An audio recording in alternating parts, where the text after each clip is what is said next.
Assalamualaikum guys, jumpa lagi di channel Herwan Nabi. Okay guys, kepada mereka yang belum lagi subscribe ke channel ini, jangan lupa tekan pada butang subscribe, tekan juga pada butang loceng. Thank you guys.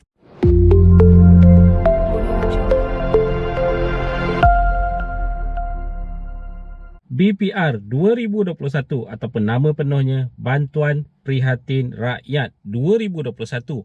Okay, ramai yang bertanya, kepada golongan bujang yang berumur 60 tahun dan ke atas serta ibu tunggal, balu ataupun duda yang mempunyai anak.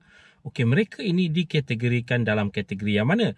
Kerana jika dilihat tafsiran untuk bujang yang berumur 21 tahun sehingga 51 tahun akan menerima bawah kategori bujang.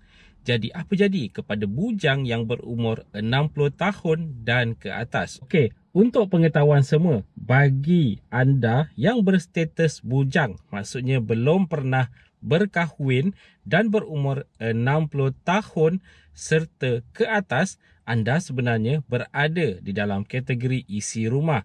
Ini bermakna anda akan menerima had limit maksima sebanyak RM1,200 jumlah keseluruhan untuk BPR ataupun Bantuan Prihatin Rakyat.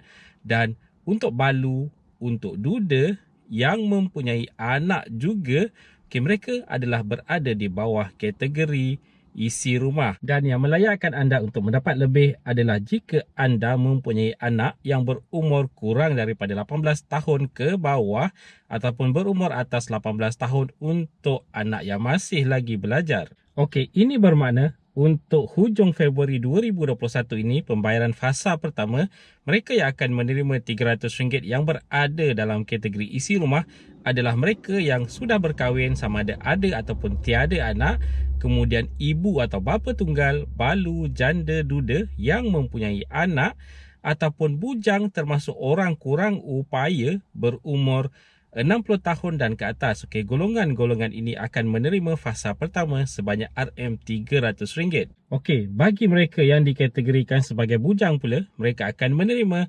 sebanyak RM150 pada hujung Februari 2021 untuk pembayaran fasa pertama BPR.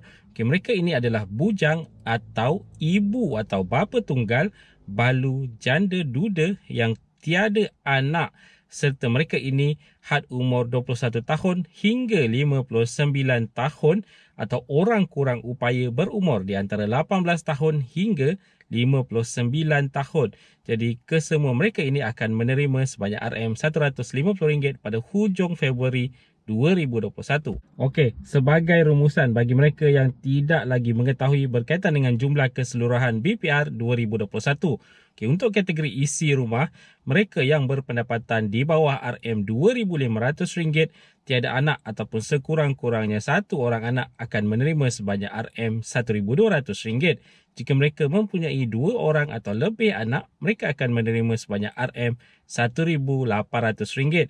Bagi isi rumah berpendapatan di antara RM2,501 ke RM4,000, tiada anak ataupun satu orang anak mendapat RM800.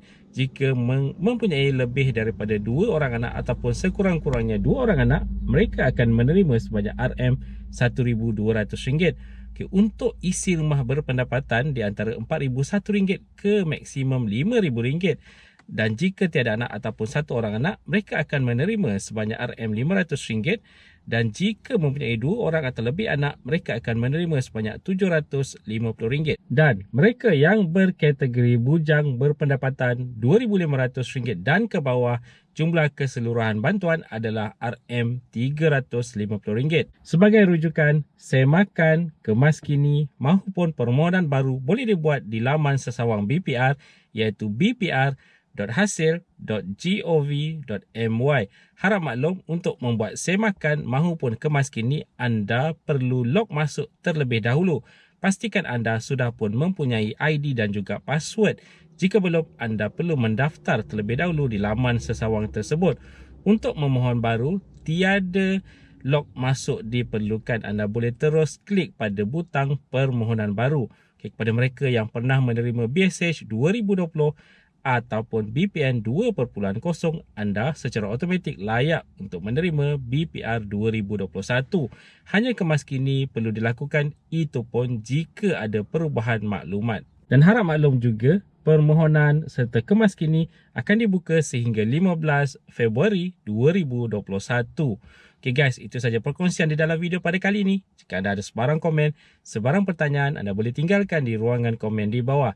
Dan kepada mereka yang mungkin baru pertama kali sampai ke channel ini, jangan lupa tekan pada butang subscribe, tekan juga pada butang loceng. InsyaAllah kita berjumpa lagi di video yang akan datang. Stay safe, stay healthy. Assalamualaikum.